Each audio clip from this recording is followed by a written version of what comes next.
A new update on Kyrie Irving sounds amazing on the surface, but if you look closely, it might actually be the first domino in a much bigger problem for Dallas.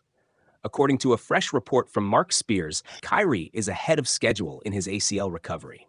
He's been ramping up workouts with a real intention to return this season, and the expectation around the league is that he could be back around late January, maybe right after the All-Star break. Great news, right? Well, that's where things get weird. Spears added that someone close to Kyrie said, if this were the playoffs, he could play right now. Right now, 7 months after tearing his ACL. That is extremely unusual. Kyrie is 32 years old, coming off a major ligament tear, yet reportedly rehabbing at a speed we almost never see. So how is that a problem? Because this season is not about winning games. It's about maximizing the draft pick, the only major pick Dallas controls for the rest of the decade. And if Kyrie returns too early, even for a short stretch, it could completely derail the strategy. This isn't just about tanking. This is about shaping the entire future around Cooper Flagg. Flagg was drafted into an organization that already burned through almost every first-round pick trying to win around Luka. Only one pick remained, this year's. That means Flagg wasn't added to a rebuilding project. He was dropped straight into a win-now roster that wasn't built to win. That's why everything that happens between now and the offseason matters more than people realize. And just when it looked like the front office drama was cooling down, this Kyrie news opens a new door of complications. Cooper is barely months into his NBA career, but every decision the franchise makes right now, from the GM hire to how they manage Kyrie's recovery, will shape his entire trajectory in Dallas. The truth is, NBA teams get lucky with stars all the time. But what separates long-term contenders from long-term disasters is what they do after they get that star. The Warriors didn't become a dynasty just because Steph Curry fell to them in the draft. The Spurs didn't dominate just because they landed Tim Duncan. They built the right pieces around their generational players. On the other hand, teams like the early LeBron Cavaliers or the Kevin Garnett Timberwolves wasted elite talent because they never made the right moves.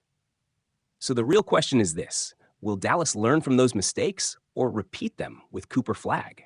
Because the next few months will decide everything. Jason Kidd's biggest early mistake wasn't just putting a teenager in NBA lineups, it was placing him at point guard, a role practically engineered for him to fail. From day one, Cooper was being asked to run an offense with elite defenders hounding him, no real playmakers to ease the load, and spacing that completely suffocated his strengths. The result? Dallas produced a 103.2 offensive rating, the worst in the entire league. You have to go all the way back to 2021 to find an offense this unproductive. And that's before even factoring in that Cooper was 18 years old, just trying to survive possessions. But then something finally changed. Kidd scrapped the point Cooper experiment and shifted him to small forward, where he can focus on attacking, slashing, and scoring instead of orchestrating. Since that switch, every major stat category has climbed. And surprisingly, even his assists stayed stable, proving he didn't need the ball in his hands to create. Against Portland, you could see the shift instantly. Coop got doubled, spun through contact, and finished over Denny Avdija to tie the game. Then he attacked all-defense wing DeAnthony Melton late in regulation, forcing OT at the free throw line. At 18, those are real flashes. Those are building blocks. But here's the real nightmare for Dallas. Cooper improving is good, maybe even great, but it puts the franchise in the most dangerous place an NBA team can be. Too good to tank, not good enough to win. Tanking isn't casual. It's an art. Teams like Washington, Brooklyn, and Indiana aren't just losing, they're built to lose. They are naturally terrible. Dallas, on the other hand, actually has to work to be this bad. And that's the danger. Because if the Mavericks don't rack up losses now, they slide into the dead zone of the draft. Picks 9-14. No superstar, no franchise changer, no real help for Cooper. And unlike those other teams, Dallas has no time. Their next available first-round pick after this season doesn't come until 2031. This year is their one bullet, their only chance at landing a player who can grow alongside Cooper and actually elevate this core. That's why even tiny improvements, Cooper's progress, a little extra health, Kyrie returning, are a double-edged sword. One random 4-game win streak, one hot stretch, and suddenly, You're drafting 11th instead of 3rd. That's the kind of difference that changes an entire era. This is why Dallas is terrified. They're trapped in the worst place an NBA franchise can live. So, what exactly can Dallas do? On paper, the solution looks simple. Hold Anthony Davis out. Slow roll his return. 5 days here, another 10 days there. But that strategy has an expiration date. According to league insiders, the general belief around front offices is that Davis must show a real stretch of productive, healthy basketball in December and January for Dallas to generate the trade value they're banking on. And that's the second half of this crisis. Yes, the draft pick is the centerpiece of the rebuild, but the Anthony Davis trade has to be a home run. That's the only path to giving Cooper the supporting cast he needs. One theoretical option would be asking Davis to shut it down for the entire season. Tank now, trade later, clean, simple, but completely unrealistic. AD is 32 years old, still near the back end of his prime. You think he's going to burn what might be one of his last productive seasons sitting on a couch? No chance.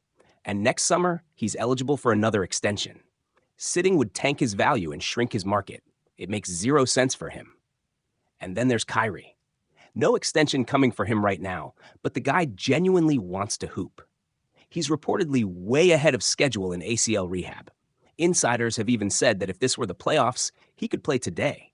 He wants back on the court. He feels ready. And Dallas is now in the position of looking at a fully healthy all-star guard and saying, sit. You don't have to be a genius to see the problem. Both Kyrie and AD have a history of requesting trades when the situation no longer aligns with their goals. And the Mavericks are dangerously close to becoming that situation. This is the nightmare scenario. Play your stars and destroy your tank. Bench your stars and risk losing them. And Dallas doesn't have the luxury of burning relationships right now. They've already been dealing with front office instability. The last thing they can afford is another star looking around and thinking, get me out of here.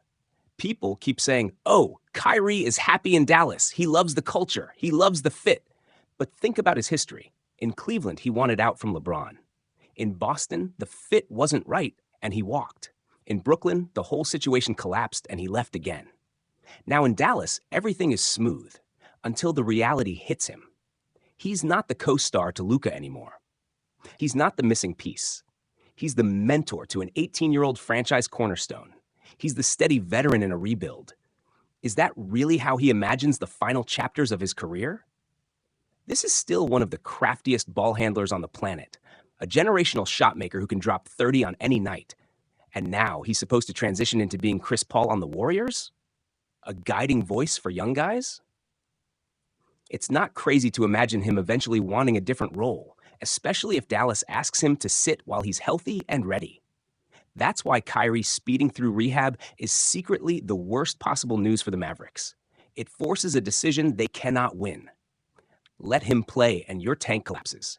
Sit him and your locker room collapses. And this is only one layer of the challenge.